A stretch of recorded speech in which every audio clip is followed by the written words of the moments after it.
Buenas tardes a la audiencia.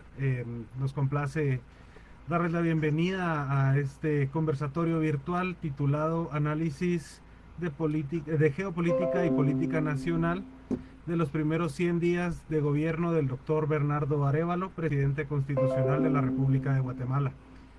El día de hoy nos acompañan el licenciado Hugo Ramírez, investigador titular del área de estudios políticos del Instituto de Investigaciones Políticas y Sociales de la Universidad de San Carlos de Guatemala, el maestro Cecil de León y la doctora Heidi de Mata, que nos dará las palabras de bienvenida a esta actividad. Adelante, por favor, doctor. Muy buenas tardes, tengan todos y cada uno de ustedes para la Escuela de Ciencia Política, fundamentalmente el área de Ciencia Política, el Instituto de Investigaciones Políticas y Sociales de la Escuela de Ciencia Política tiene a bien organizar este evento que es muy importante poder realizar el análisis geopolítico y político nacional de 100 días del gobierno dirigido al doctor Bernardo Arévalo. Siendo una unidad académica que administra el ejercicio del poder político, tenemos conocimiento de la importancia no solamente de alcanzar las estructuras del poder del Estado a través de un proceso electoral, sino que también es fundamental el conservarse y mantenerse en el poder. Y esto tiene que ver con la credibilidad, la legitimidad, producto de calidad en la toma de decisiones a un nivel superior como lo es el presidente constitucional de la República de Guatemala. Concluido el evento electoral, tuvimos oportunidad de analizar estrategias, discursos políticos y ahora nos interesa desarrollar un análisis crítico en torno a la capacidad de administrar la cuestión pública, identificar cuáles son las prioridades, el alineamiento de las políticas públicas que requiere el Estado de Guatemala, dado los niveles de pobreza extrema, niveles de desigualdad e inequidad. Y de ahí la importancia de este evento. Quiero felicitar a los organizadores de esta actividad. Creo que nos permite ilustrar y abordar temas fundamentales como lo es el ejercicio del poder político. Así que agradezco la invitación. Para mí es un gusto poder acompañar estas actividades de análisis del ejercicio del poder político. Muchas gracias, doctora. Para dar inicio, les voy a presentar la hoja de vida del maestro Cecil de León, quien nos acompaña ya. En algunos minutos se nos unirá la doctora Catalina Saberanis y cuando llegue haré lo propio con su hoja de vida. El maestro Cecil de León es internacionalista, egresado de la Escuela de Ciencia Política de la Universidad de San Carlos de Guatemala, maestro en análisis estratégico, seguridad y geopolítica y doctorando en seguridad estratégica, con el punto de tesis la seguridad espacial en Guatemala. Tiene un diplomado técnico en producción televisiva, todos estos por la Universidad de San Carlos de Guatemala. Es docente de Relaciones Internacionales en la Universidad de San Carlos y la Universidad Galileo, y también docente de edición audiovisual en la Universidad Panamericana. Ha sido consejero de Estado, miembro del Consejo Nacional para el Cumplimiento de los Acuerdos de Paz, autor de múltiples publicaciones, sobre todo en cuestiones de derechos económicos y derechos humanos. También ha sido autor del Catálogo de Cine de Guatemala y curador del mismo en el año 2013. Agradecemos su presencia el día de hoy, maestro de León. Adelante, por favor. Muchas gracias, buenas tardes. Pues un honor para mí que el Instituto de la Escuela me invite y poder conversar con ustedes también y participar en estas actividades. sobre todo en momentos donde en el mundo se vive una incertidumbre absoluta debido a que se están dando cambios a nivel de las más grandes, de las más altas esferas de poder, y esos cambios se están dando debido a los conflictos entre las superpotencias. Sabemos que en 1991, para ser precisos, el 25 de diciembre de 1991, la Unión Soviética implosionó, es decir, explotó por dentro, y entonces con ello tuvimos el final de la Guerra Fría. Significó el encumbramiento de los Estados Unidos como única superpotencia, y también empezó la era del hegemonismo y del imperialismo capitalista, ¿verdad? Ya no solo estadounidense, capitalista. Su micrófono está silenciado, maestro. Y entonces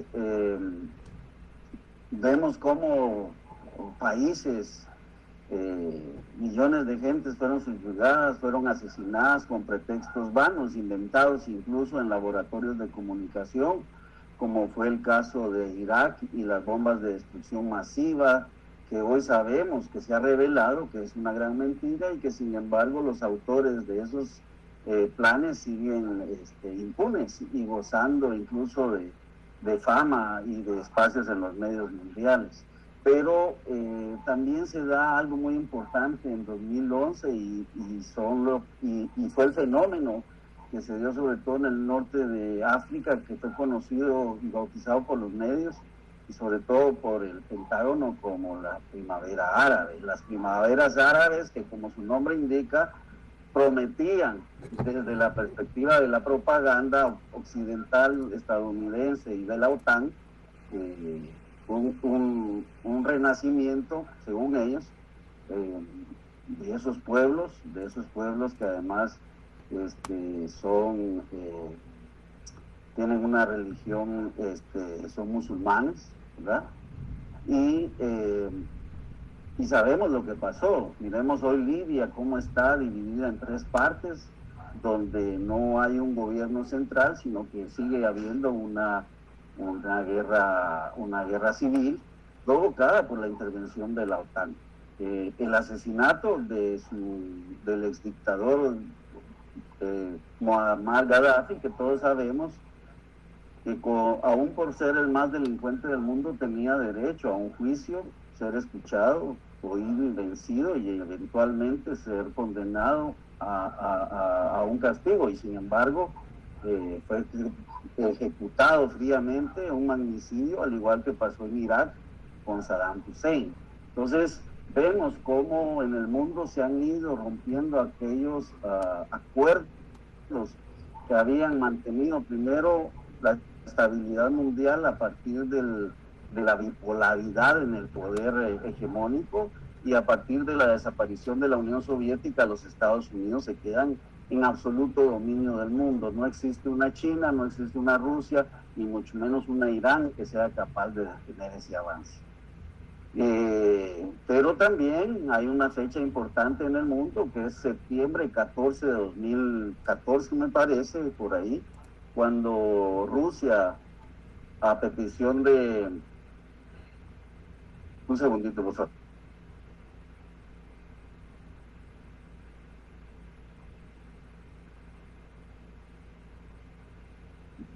En 2014 el gobierno de Siria le solicita al Estado ruso la intervención armada en su territorio para luchar en contra del Estado Islámico. Y ese Estado Islámico es creado por las potencias occidentales, la OTAN, los países europeos que hacen parte de la OTAN, que adiestraron a ejércitos de mercenarios que bajo la sombrilla, el paraguas religioso, pues pretendían darle vuelta a todo el panorama, a todo el mapa geopolítico de Oriente Medio, pues en función de los planes estadounidenses. Sin embargo, al día de hoy, pues sabemos muy bien que el Estado Islámico fue reducido, fue vencido. Sabemos también muy bien que fue financiado por estos países que mencionamos, y eso permitió un realineamiento en Oriente Medio, donde nace una potencia, digamos, a partir de 1979, que es la República Islámica de Irán. Hoy tiene un protagonismo innegable, pero ha tenido que enfrentarse a las hostilidades primero de Estados Unidos, de Israel, de los aliados árabes de Estados Unidos, como algunos países del Golfo, como los saudíes, por ejemplo. Y recordemos también la participación de Irán en el escándalo Irán-Contras en el 82, me parece. Entonces, vemos cómo, a pesar de que la OTAN prometió no acercarse hacia la frontera rusa en la Europa exsoviética y postsoviética, pues ahora sabemos perfectamente que ya no están ni a 20 kilómetros las fuerzas militares de la OTAN de la frontera rusa, sino que están a tiro de piedra o a salto de perico, como diríamos nosotros.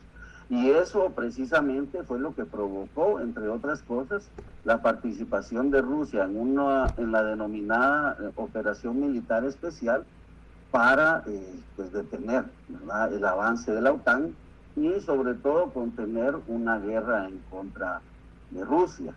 Y esto lo vemos pues el 24 de octubre de 2022, cuando esta operación es iniciada y Rusia inicia a recuperar territorio, pueblos que se sienten rusos, pero que están en Ucrania y que son atacados por los ucranianos por sentirse rusos, hablar rusos, llamarlos rusos.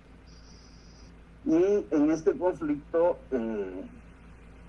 pues las posiciones mundiales empiezan a quebrarse por las sanciones que los Estados Unidos y sus aliados, especialmente los europeos, le aplican a los productos, digamos, al gas y al petróleo rusos que eran vendidos a los europeos, pero por las sanciones que impone Estados Unidos, los europeos se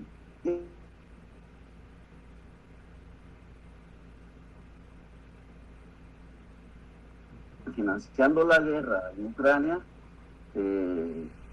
y están pagando el gas 3 veces más caro de lo que les vendía Rusia. El gran ganador, digamos, desde esta perspectiva comercial del petróleo es Estados Unidos, porque les está vendiendo a los europeos hasta 3 veces más caro y ha cubierto hasta 3/4 del mercado de gas europeo. Entonces, en esa perspectiva, el gran ganador es Estados Unidos en esos negocios, por supuesto. En la guerra, ¿cuántos miles? Ya se puede contar por cientos de millones los que Estados Unidos le ha dado a Ucrania en estos 2 años y meses para sostener la guerra, donde los que están muriendo desafortunadamente son ucranianos y rusos. También hay muchos mercenarios y ya hay tropas de la OTAN, ya está reconocido. Sin embargo, sabemos en este momento que ya ese conflicto ya está determinado. Y el vencedor en este momento es Rusia, a menos que sucediera algo extraordinario.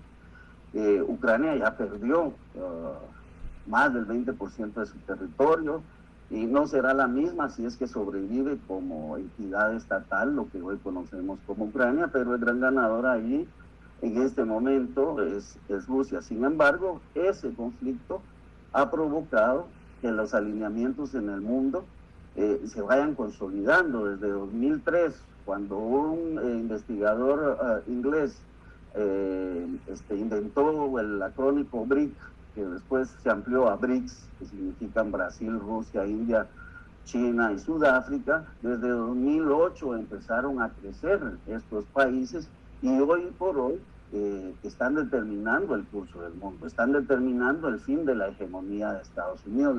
La lucha contra Rusia no es más que una lucha para debilitar al gran oso con el objetivo estadounidense, que es China. Y ese es el otro conflicto donde está metido el mundo y donde también en Guatemala estamos metidos. Y el otro conflicto donde también está metido el mundo y está metido Guatemala es el genocidio que está llevando a cabo Israel en contra de la población civil desarmada, no combatiente, sobre todo de mujeres y niños en Gaza. Y que no empezó ahora, esto empezó hace 70 años. Lo que pasa es que con la respuesta que el presidente y el Estado judío y el ejército israelí le dan a la acción de Hamas, que es un brazo combatiente de un grupo mucho más amplio, social y político, que gobernaba en Hamas, pues Israel está también en la picota, está siendo señalado primero por Sudáfrica, pero después se han sumado muchos otros países pidiendo que Israel sea declarado genocida y que se emane una orden de detención internacional en contra del presidente de Israel y su gobierno. Y esto es en ese momento donde estamos parados, especialmente Guatemala, que sus mayores relaciones son con Occidente y especialmente esta relación de dependencia que tenemos con Estados Unidos y ha marcado nuestros últimos años. Me refería a 2014 en Rusia y en la otra parte del mundo, porque en este lado recordemos cómo Otto Pérez Molina fue depuesto en un golpe suave por Bob Robinson. Ahí está la foto maravillosa de Carlos Sebastián, el fotógrafo, donde está Otto Pérez al lado del estrado presidencial, y subido en el estrado presidencial hablando está el ex embajador Todd Robinson. En 2015, en ese momento se da el quiebre y a partir de ahí las movilizaciones, la lucha contra la corrupción, la fama de Guatemala a nivel mundial, pues se establece como el ejemplo de la lucha contra la corrupción. Y sin embargo, lo único que hay es un cambio de manos. Sabemos que pasamos de un gobierno terrible a uno peor, que fue el de Jimmy Morales. Y sabemos que en 2015 hubo fraude, como sabemos que lo hubo en 2019 y lo hubo en 2023. Todavía lo niegan algunos. Sin embargo, cada vez el consenso crece más, y en esa coyuntura pues se instala primero la campaña electoral, donde todo el mundo sabíamos que la gran perdedora iba a ser Sandra, porque el sistema está jugando a crear presidentes a través de usar el rechazo, un rechazo inducido, un rechazo creado que no es natural, porque hay que reconocer que Sandra tiene un liderazgo, o sea, la cantidad de votos que sacó, 1 millón y pico, no son poca cosa. Sin embargo, va con ese pretexto y con ese rechazo inducido a través de las redes, a través de los medios, en contra de Sandra, pues digamos, es posicionado y es electo Bernardo Arevalo. Y su mayor apoyo político no es un secreto, son los Estados Unidos y la Unión Europea, que jugaron un papel determinante en movilizar todos sus recursos, incluso los humanos, las ONGs, las organizaciones del resto del país que participaron, fueron también influenciadas por el tema de la cooperación. Y la AID, si ustedes van a ver, es sencillo ir a ver todas las solicitudes o ofertas de empleo que se dan. Hay muchísimas ONGs, sobre todo ONGs internacionales, que después del periodo electoral empezaron a contratar expertos en evaluar proyectos, porque habían terminado sus proyectos. Así que en esta coyuntura y con esta sombría es que gobierna este presidente, y podemos ver, para empezar, que en tan solo 4 meses ha visitado, al menos que sepamos, 3 veces Estados Unidos como presidente en funciones. No sé yo decir cuántas visitó Estados Unidos como presidente electo y como candidato, pero uno de los más elementales, digamos, consideraciones que nos pueden dar una luz sobre el posicionamiento de Guatemala en el medio de una coyuntura como la que vivimos a nivel de geopolítica, pues es la política exterior guatemalteca. Recordemos que con Yamatei, cuando visitó Ucrania, Yamatei, queriendo agradar a los gringos para que no le dieran golpe y sobre todo no lo persiguieran por gobierno, se fue a Ucrania, se fue a entrevistar con el presidente Zelensky y le dijo que Guatemala lo apoyaba. ¿Qué hicieron los rusos? Inmediatamente emitieron 2 comunicados, los rusos, no uno, 2, donde le decían al pueblo de Guatemala que ojalá le vaya bien en todo. Más o menos ese es el mensaje de los rusos. Pero ahí está claro que en política exterior, Yamatei tomó el camino equivocado porque quería privilegiar sus intereses. Y esa línea no cambió con este gobierno. Es más, el presidente Bernardo se entrevistó con Zelensky y volvió a darle todo el apoyo del mundo. Lo mismo pasó con Israel. Sabemos la relación de vida que pudo haber tenido o puede tener el presidente Arévalo con el país denominado Israel, pero pues estamos siendo, en este país hubo una condena por genocidio, les recuerdo, y en este momento hay otro general que está siendo juzgado por genocidio en los tribunales guatemaltecos, y hasta ahora el gobierno de Guatemala no ha dicho nada respecto al genocidio que está desarrollando el ejército de Israel en Palestina. Y vemos también que el presidente Bernardo se entrevista con y apoya la lucha independentista de Taiwán en contra de China. Entonces, esos no son los intereses de Guatemala, esos son los intereses que él representa. Y esos intereses pues están bien resguardados. Así que nosotros nos estamos alineando al lado equivocado de la historia, y el problema es que, por ejemplo, acaba de venir me parece que es coronela, si no generala, me parece que es Laura Richardson, a darnos una tarea dentro de la guerra global.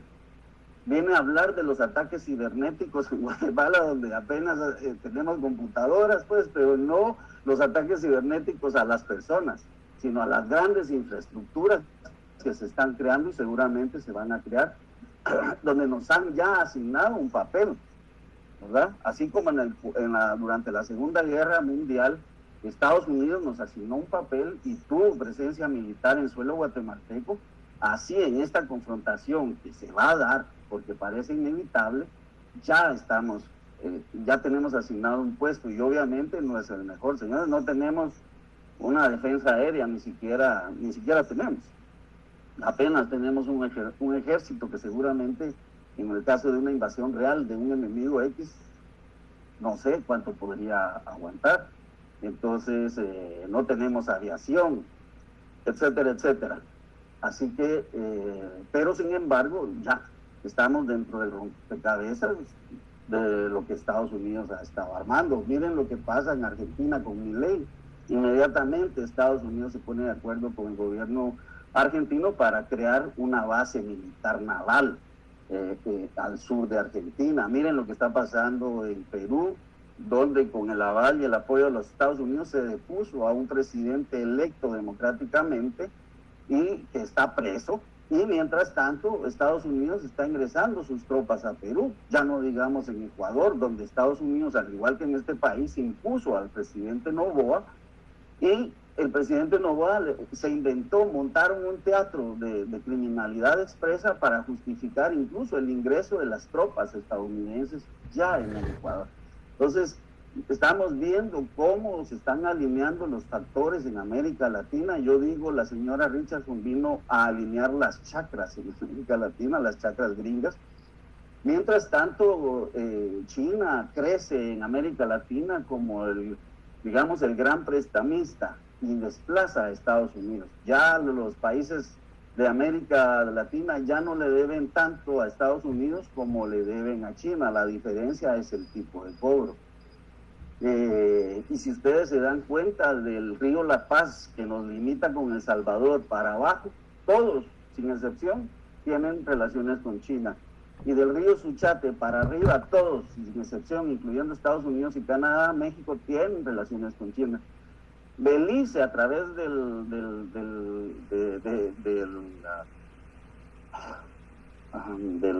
gobierno del Commonwealth y de la corona británica, tienen relaciones con China. Solo nosotros en Guatemala no. Y esa es una de las grandes apuestas de Estados Unidos en la figura de Bernardo. Porque a Bernardo le pueden exigir no ladearse, porque en este momento Guatemala ya no es, en este momento Guatemala es la frontera sur de los Estados Unidos, ya no es México. Somos nosotros los que estamos abriendo y cerrando la puerta hacia Estados Unidos, y ese es el papel que nos están asignando. Estados Unidos no quiere que nadie más salga de este país hacia el norte, porque hacia dónde nos vamos. Y por eso es que a pesar de que han habido fraudes, no ha habido una gran violencia, han controlado la violencia para evitar. ¿Cuántos murieron durante las elecciones el año pasado? Durante los disturbios, una persona en San Marcos, según mis fuentes. ¿Cuántos murieron en 2019 también en los disturbios de las elecciones del fraude? Una persona en San Marcos. Entonces, todo está medido, todo está calculado, todo está organizado para que los golpes sean suaves, blandos. Entonces, cada día tenemos más claro que quienes hablan del TREP no saben qué es el TREP, pero como los convencieron de que saben, creen que no hubo fraude. Y esto se va a venir desarrollando cada día más. ¿Quién maneja todos esos datos? ¿Quién maneja todo el Internet? ¿Quién maneja las redes electrónicas? ¿Quién maneja las dos compañías telefónicas que hay en Guatemala, que son las que dan la comunicación y son las que permiten la señal para las elecciones? Entonces, una muestra de los 100 días y del alineamiento total hacia los Estados Unidos es la política exterior guatemalteca. No ha variado en absoluto desde Otto Pérez Molina, y tal vez seguramente sí, no ha variado porque es sumisión total desde Jimmy Morales, ¿verdad? Todavía Otto Pérez quiso invitar al presidente iraní en 2014-2015, que estaba en Nicaragua, y lo invitó, pero Estados Unidos se opuso y el presidente iraní tuvo que regresar a medio viaje a Nicaragua porque Estados Unidos dijo no. Ese fue Otto Pérez, pero después tenemos la foto de esa vergonzosa de la ejemplar bajo la mirada del jefe que era Trump. Tenemos la declaración de Jimmy que está ofreciendo a los guatemaltecos como mano de obra barata. Ya no digamos Yamatei, que nos vendió absolutamente, que duplicó la deuda externa. Y este señor que, como repito, si Estados Unidos no le permite voltear a ver a un lado, no lo va a hacer. Y esa es nuestra limitación. En este mundo se está dividiendo, y más que dividirse se está consolidando, digamos, la diferencia entre un bando y otro. Por lo menos son dos grandes poderes centrales que en el mundo están surgiendo, uno y el otro está en decadencia. El occidente colectivo, como le llama Rusia a Estados Unidos, la Unión Europea y otros socios, contra, por un lado, Irán le llama el eje de la resistencia, pero más ampliados son los BRICS, es China, Rusia, Irán, que también va a entrar ahora a los BRICS, y entonces vemos cómo los BRICS se están ampliando, cómo los BRICS están creciendo. Hay más de 28 países que quieren ingresar, y si ya en este momento con 5 más 4 o 5 más que se agregaron representan la mayoría de la población del mundo, pues cada vez que se agreguen más, y eso jamás lo permitiría Estados Unidos. Primero le ponen a Bernardo que permitir que varíe 1 centímetro la política exterior de Guatemala respecto a esa dependencia que tenemos, porque somos una extensión, ¿verdad? De la simple, por lo menos yo digo en forma de broma, los puertorriqueños saben que son una colonia gringa. A nosotros todavía no nos lo han dicho, y ni siquiera nos van a dar estamos intervenidos. Y entonces estamos ya en una parte, ya este gobierno decidió meternos en una parte del conflicto. En lugar de buscar para el bien del país, el beneficio a futuro, la política exterior de este gobierno nos está comprometiendo incluso ya no solo a nivel de recursos del país, sino de la vida nuestra y de la existencia del Estado de Guatemala, porque nos está colocando en uno de los dos que se van a disputar el control del mundo. Posiblemente por su propia historia personal, de tener que haber vivido por la persecución de su padre, el señor Arévalo no quiera a Guatemala como lo queremos los que nacimos aquí, y por eso nos entrega y nos está entregando en la manera en que está entregando al país al control estadounidense. Faltan 3 años y medio para que termine este gobierno. Por el bien de Guatemala, ojalá que si termina sea de la mejor manera y que aproveche lo que pueda pasar en el mundo, especialmente en las elecciones que se aproximan en Estados Unidos, porque no se trata solo de ver cómo sale Estados Unidos después de las elecciones. Como dijo un analista de inteligencia naval de Estados Unidos, no sé cómo vamos a llegar a las elecciones, es más, no sé si lleguemos. Y si eso sucede, si vemos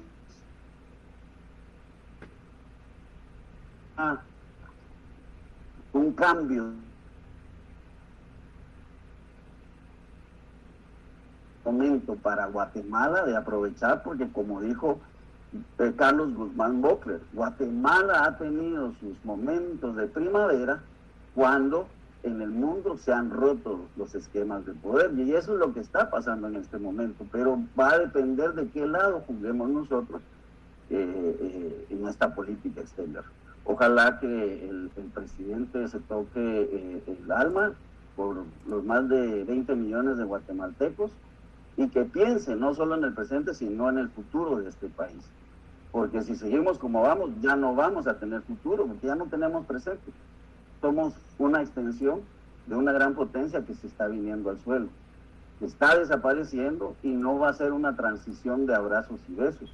El problema es que nosotros estamos amarrando nuestra fortuna como pueblo, como Estado, como país, a una gran potencia que viene en declive y que como se opone a la potencia emergente que es China y como no quiere dejar de mantener el control hegemónico que ha tenido durante los más de 100 años pasados, pues estamos atando a la suerte, nuestra suerte a un perdedor de la historia, y con ese perdedor vamos a perder nosotros, a menos que se aproveche una coyuntura que va a suceder, pero que tenemos que estar listos, y el gobierno parece que no tiene ni las herramientas, no tiene ni las capacidades humanas, y tiene que recurrir a cohetes quemados, incluso a cuadros de la derecha que han sido señalados de haber pertenecido a escuadrones de la muerte o escuadrones o grupos de crimen organizado internacional. Eso está en la prensa, no me lo estoy inventando yo.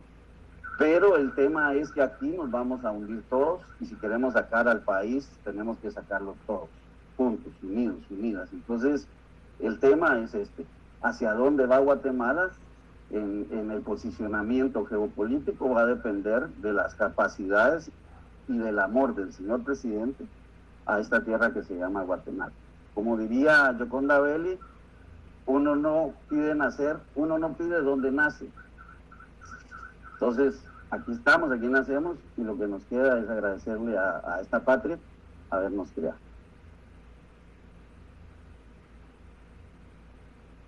Muchas gracias, maestro. Licenciado Hugo, ¿alguna reacción?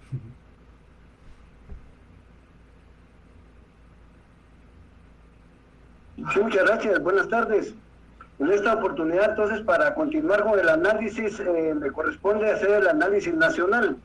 El movimiento Semilla, quien postuló como candidato presidencial al doctor Bernardo Arévalo, inicia con algunas contradicciones a partir de la primera vuelta del 25 de junio del año 2023, cuando en primera vuelta, pues, muchos partidos políticos atacaron al movimiento Semilla diciendo que habían hecho fraude.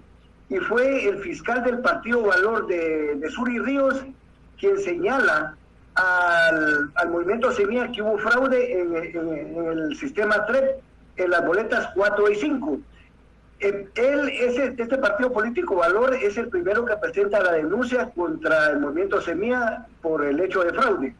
Luego, en la segunda vuelta, el Partido Unidad Nacional de la Esperanza también hace una denuncia al Ministerio Público sobre un posible fraude electoral en segunda vuelta, siempre en el movimiento del sistema TREP, y ahí se empiezan, digamos, entonces las debilidades del movimiento Semilla previo a tomar posesión. Ya cuando toma posesión el 14 de enero de este año 2024, el doctor Bernardo Arévalo, empieza, digamos, esa lucha que se dio en el Congreso de la República con la elección de la nueva directiva de la Junta del Congreso, donde se dieron aquellas disputas, aquellos problemas hasta de violencia entre los mismos diputados, porque ya habían postulado una planilla en la derecha, ¿verdad?, que tenía el poder y que supuestamente iba a ganar, pero ya el partido Semilla pues ya había cabildeado con el diputado Samuel Pérez y entonces ganó la planilla del partido Semilla. Claro, es una estrategia política de ellos muy bien planteada y pues tomaron el control del Congreso de la República, de la Junta Directiva. Pero recuerden ustedes de que el Ministerio Público ya había empezado las denuncias de un posible fraude electoral. Específicamente el fiscal contra la impunidad, Rafael Curuchiche, ya había empezado a hacer las denuncias en conferencias de prensa. Él decía que no le importaba, pero que el Ministerio Público tenía las pruebas. Inclusive cuando fue a capturar todas las boletas al Tribunal Supremo Electoral en el Parque de la Industria. Entonces el Ministerio Público empezó a denunciar ya públicamente el fraude electoral. Claro, esa es una investigación que aún no ha realizado, pero que definitivamente el gobierno del doctor Bernardo Arévalo pues quiere destituir a la señora fiscal. No sé si se enteraron, pero ya hace 3 días dijo el presidente Bernardo Arévalo que iba a hacer una consulta popular para destituir a la señora fiscal. Pero aquí viene, digamos, una contradicción que hay entre los abogados. Yo estuve hablando con un abogado el día de ayer y me decía que la consulta popular no la puede realizar el doctor Bernardo Arévalo porque el Ministerio Público está sujeto a una ley constitucional, igual que el Tribunal Supremo Electoral. Entonces ahí, digamos, la interpretación jurídica no procedería a la consulta popular, dicen los abogados constitucionalistas a los cuales consultamos. Entonces definitivamente este gobierno del doctor Bernardo Arévalo ha tenido algunas contradicciones serias. Por ejemplo, se puede constatar que no tenían un equipo de trabajo para gobernar. Inclusive tuvieron que aliarse con algunos grupos ya que han tenido cierta experiencia política a nivel nacional, como es el caso del actual ministro de Gobernación, que él fue, pues ustedes se recordarán que fue ministro de la UNE en el año 2008. Entonces quiere decir, digamos, que sí le faltan cuadros políticos al movimiento Semilla todavía para poder ejercer el poder. Recordemos de que el poder debe ejercerse con cuadros técnicos y cuadros políticos, pero yo creo que sí, la deficiencia en el movimiento Semilla es que le hacen falta cuadros políticos con capacidad política y con capacidad técnica. Prueba de ello, digamos, como los altos índices de inseguridad que hay actualmente en el país. Ustedes vieron las noticias del día de ayer, fue asaltado una bolsa de valores en la zona 7, en la colonia Quinta Samayoa. Hoy en la mañana también asesinaron a 2 señoras en el mercado de esa misma zona de la Quinta Samayoa. Y creo yo que la ingobernabilidad cada día se está incrementando. Claro, por supuesto que aquí el ministro de Gobernación ha dado declaraciones diciendo de que se está haciendo los mejores esfuerzos, y claro, tiene razón. Sabemos de que este país, pues, la pobreza extrema y todos los indicadores de inseguridad que hay son los efectos, digamos, de la pobreza misma. Pero definitivamente las maras, el crimen organizado, son factores que, digamos, son de poder ya. Imagínense ustedes, el narcotráfico a nivel mundial es considerada la 4ª economía, tienen cuentas bancarias, tienen altos emporios económicos. Quiere decir que el problema de Guatemala realmente es complejo porque no estamos ajenos a todas esas problemáticas. En el sentido de la corrupción, pues sabemos de que desde que tuvimos la pandemia en el año 2020, empiezan los actos de corrupción con el doctor Yamatei, con la famosa compra de las vacunas rusas, las Sputnik, ¿verdad? Ahí se dio que la alfombra, o sea, hubo corrupción. Yo me recuerdo cuando el ministro de esa época de finanzas, del doctor Yamatei, el señor Álvaro Richie dijo, 30.000 millones tenemos. Cuando se le preguntó posteriormente a los 3 meses qué había pasado con el dinero, él dijo en estas palabras, él el dinero, dijo, lo importante es de que seguimos haciendo gobierno. Entonces, digamos, la pandemia sí vino a causar serios estragos, pero a evidenciar la corrupción. Mucha gente, la verdad, murió por la pandemia, pero ante todo, la corrupción se incrementó a altos niveles. Imaginen ustedes, se aparecieron 30.000 millones de quetzales en el año 2020, que fueron aprobados por el Congreso. Entonces, definitivamente, lo bueno que está haciendo el doctor Bernardo Arévalo ahorita en este gobierno es que ya empezó a hacer las denuncias respectivas de esos funcionarios del doctor Yamatei que pues se robaron ese dinero, ¿verdad?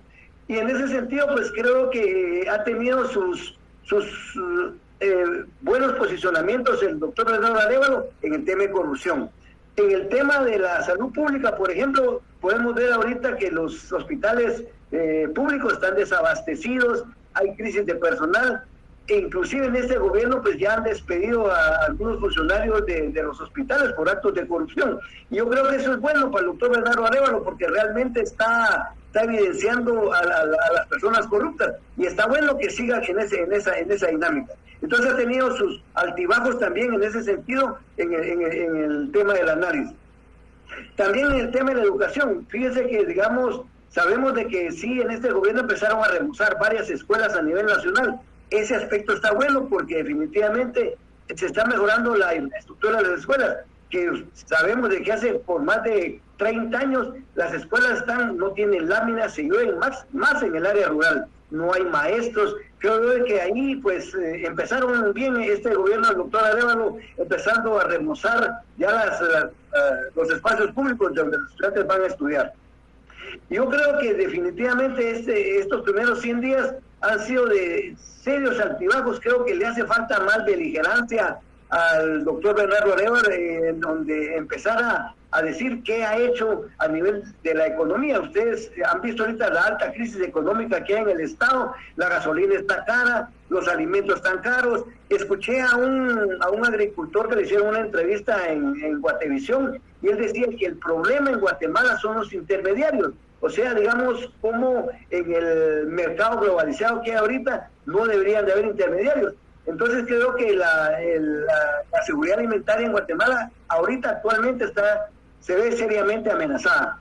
Entonces es importante que nosotros como ciudadanos empecemos a hacer el análisis respectivo. Afortunadamente, el Instituto de Investigaciones Políticas y Sociales de la Escuela de Ciencia Política de la Universidad de San Carlos constantemente hace análisis profundos sobre los problemas sociales. Evidenciamos la realidad. Tratamos de ser objetivos en todos los señalamientos porque definitivamente debemos de tener una formación ciudadana a todo nivel, porque recordemos nuestro lema filosófico de la Universidad de San Carlos, y enseñar a todos. Entonces es fundamental que nosotros sigamos en estos análisis y ante todo sugerirle al doctor Bernardo Arévalo que tenga mejores asesores jurídicos y asesores desde la ciencia política para, digamos, empezar a dirigir de una mejor manera el Estado de Guatemala. Yo la voy a dejar hasta ahí, mi querido Esteban, y si hubiera alguna pregunta o comentarios de todas las personas que amablemente los escucharon, estamos a la orden. Muchas gracias, licenciado. Bueno, le comento, no encontramos ninguna pregunta en la transmisión en vivo hasta el momento. Creo que con esto podemos ir cerrando la actividad. Agradecemos bastante la participación del maestro Cecil de León, que nos brindó el análisis geopolítico y desde una perspectiva histórica y de los sucesos que están ocurriendo en el mundo a día de hoy, la posición de Guatemala, cómo ha sido históricamente y hacia dónde parece que vamos y probablemente vayamos hacia allá, como él nos indica. Y pues lo que mencionaba también el licenciado Hugo, de algunas de las acciones de gobierno que se han tomado en este corto periodo, ¿verdad? Sobre la reflexión de ellos, 100 días parece poco, es poquito más de 3 meses, según porcentaje del periodo de gobierno es un poquito menos del 7%, no sirve tal vez como un indicador de la gestión en sí, pero sí de las intenciones de la gestión, qué se está priorizando, a qué se le está dando mayor énfasis, cuáles son las urgencias que detectaron en el periodo de transición y que están pudiendo atacar a día de hoy, ¿verdad? Con las cosas como están, tomando en cuenta otros poderes y otros organismos dentro del Estado, otras instituciones como pudiera ser el Ministerio Público, que abiertamente tiene una confrontación con el partido de gobierno, con la suspensión que tienen a costa del fallo de un juez, pues también tienen complicaciones dentro del organismo legislativo, y eso repercute también en la capacidad del gobierno de poder hacer gobierno, o incluso de poder tener una mejor incidencia dentro del organismo legislativo, que es clave para toda la función estatal. Veremos qué pasa en los siguientes meses y años, cómo se desenvuelven, y esperamos que cuando haya algún otro hecho de relevancia podamos compartir un espacio como este para analizarlo y profundizar al respecto.